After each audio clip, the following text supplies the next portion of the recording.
Yo, yo, yo, yo, yo, what is going on, CoD Familia? It is your boy BN, aka Mr. Kingdom Builder, and today I wanted to talk about should open field PvP cause deaths? At the moment, the way that the game works, if you want to, or not, I guess maybe not you want to, but the way that you would take deaths on is if you're rallying a city or you're rallying a pass, whether you're an attacker or defender, right? The percentages can differ, but that is the only way that troops can die. Now, if you're in the T1 season, or once you get to the T1 season, slash as the OGs, like myself and others call it, we call it the S2++ season. But if you go to the, oh, here we go. Yeah, we'll scroll all the way over. So if you go to the policies in T1, you'll see at the very end, there's one called Cursed Swords. Now, this is one essentially that where you'll incur deaths from the open field. Now, I'm wondering if they made an adjustment here, because now it says your legions deal 5% more damage, but when fighting other lords, 2% of your severely wounded units will die immediately. So maybe that does not incur now. I feel like they maybe changed this because before, what we knew was that you took deaths for PvE and PvP. So if this is an adjustment, I actually think that's nice. But I just want to talk and focus mostly on this idea of should we be taking deaths on in the open field? And I was having this conversation with Rambo and a few others. I think BXS Joker was there and Playboy Ken, or Soul King Brook, for all my One Piece homies who know him as that, and a couple others, right? There was a number of us that were in CoD VC, and I wanted an opportunity to expand on this because I just thought it was such a good topic.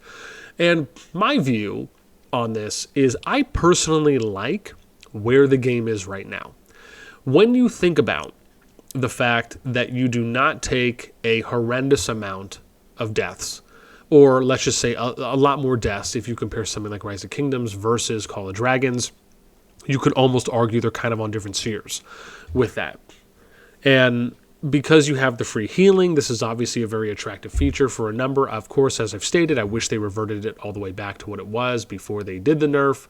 Because for those of you that remember, right, they did a nerf to it. They scaled it back a bit, or mostly, but not all the way to where it was. And so hopefully they'll do that. However, the reason I say that I like at the moment doesn't mean that they can't change this going forward. But I like where it is at the moment, and I hope they at least maintain it going forward for a bit, just so they can further assess and pull data. Because for me, most of you know that I love going around into KVKs. I like having my kind of hand on the pulse, if you will. I like looking at trends. I like looking at common denominators. I like looking at who's fighting, who's not fighting, why are we fighting, how long are people fighting for. This information and data, I think, is incredibly important if we want to add context or just add some more support to storylines or to positions that we may take, right? If we like a feature, don't like a feature, we think something should change. Having this kind of data and knowing the information can really help. Now, the reason that I say this, that I like the idea of having the system the way it is, where you're not taking more deaths at the moment, is because in reality, this is a very big free-to-play friendly feature. It may not feel that way early on, but as you keep grinding and as you keep training troops, you're eventually going to get to a point where you're going to have a lot more troops if you keep playing. And as you train more troops, the amount of free healing that you're going to get off that percentage where you can max that out at 2 million a day will increase. Eventually to a point where, I mean, yeah, sure. Is it going to take you a number of years to probably get to 150 mil power? I mean, yeah, most likely, right? Or we could just say there's a high percentage chance that will happen. Or it'll take about that long, I should say. But the scaling will still go in your favor the longer you play, the more you train. Compared to if you took deaths, it would only reduce the amount of overall fighting and sustained fighting that you can do for a period of time. By not taking any deaths, it actually means that fights can last longer, they can play out more. Right now, on average, if you look at KVK groups, again, most of you who, if you watch my content, you've seen the coverage that I've done for the KVK groups in multiple seasons where we talk about how long the fighting is lasting once we get to final zone, and even sometimes at earlier zones. It's not long enough right now to where you could justify making a change. If we look at the T1 or the S2+ season that just occurred, on average, we were seeing final zone fights ending in 48 hours, 36 to 48 hours. Most of them were basically already decided at that point. Now, whether they were really truly done or if some people were kind of holding on, but you could clearly see that the trend was going in a direction of they were getting pushed. The fact is that it was pretty much over. Like, you could declare it at that point. And this happened for, I want to say about 6 to 7 of the groups where you saw this happening. There was, of course, a few groups that the fighting lasted longer in. Some that come to mind is probably most notably, the TFS and the New War group. They ended up fighting for, 2 weeks, 2.5 weeks, right, give or take. And I'm talking more of the consistent, sustained fighting.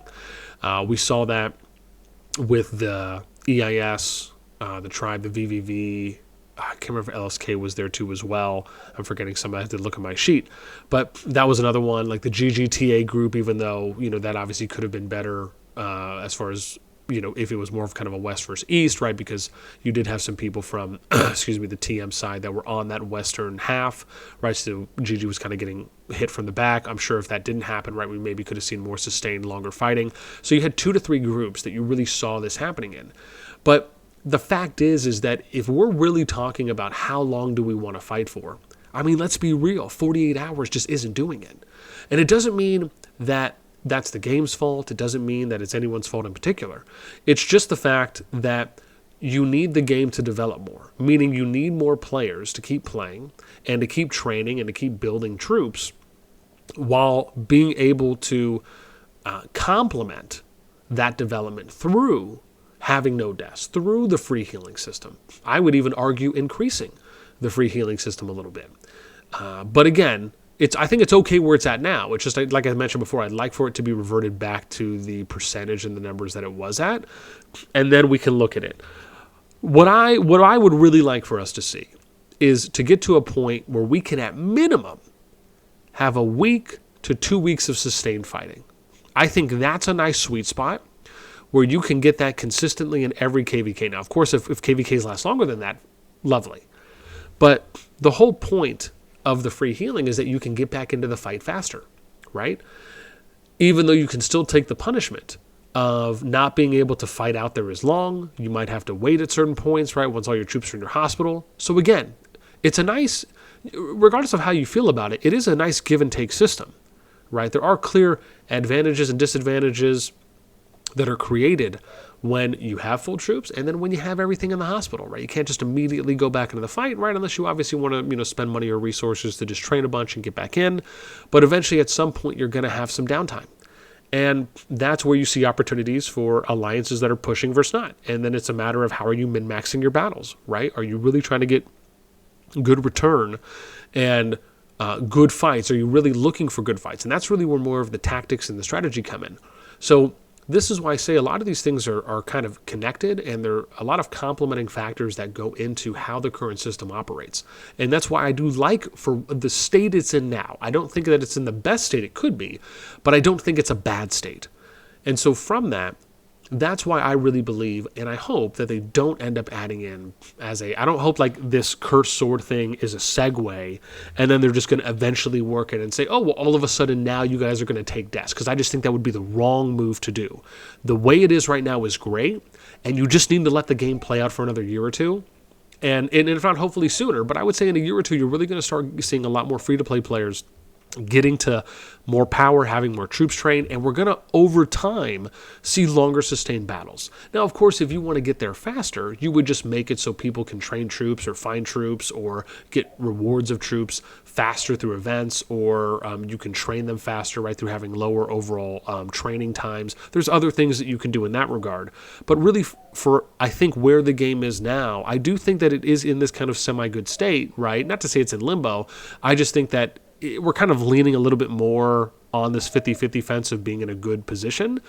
But now we just have to see how that's going to play out. And like I said, I do think it's going to take a little bit of time, but I am excited at least to see where it goes, because I think these two factors with the free healing and the fact that we just need a little bit more time for the players to be able to get to a point where everyone basically has an overall total amount of troops that are available to them will be that much easier. And I also think once we add in things like home kingdoms, that's going to help out a lot more, because I also think it's going to reduce the amount of potential like unnecessary fighting or impulsive fighting, and it's going to allow for players to have general overall higher percentage chances to grow as an overall player base in a kingdom, which hopefully will then even play into having more total troops once those kingdoms get into KVKs, which can lead to more sustained fighting. So there are a number of things that I think will also play a role in improving the state for where we're at. But yeah, again, that's my thoughts. I'd love to hear what you guys think. If you agree, disagree, if you share something different. Again, would you like to see them add in more deaths outside of just the rallies for cities and passes? And if so, why? Or no, do you like where it is now, but maybe you'd like to see some adjustments? I'd love to hear your thoughts. Let me know in the comments down below. That's going to do it for me. As always, until next time, I'll catch y'all later.